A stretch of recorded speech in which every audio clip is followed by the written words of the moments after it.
With everyone returning to school, whether you're already back in session or you're in the process of going back, we wanted to spend this week talking about how school applies to dance.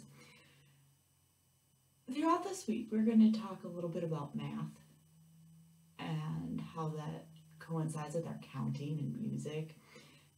And we're going to touch a little bit on some physics and our anatomy.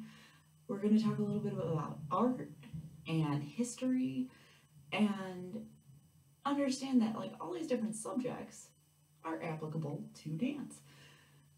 I will see you tomorrow as we start talking about some math. I will see you then.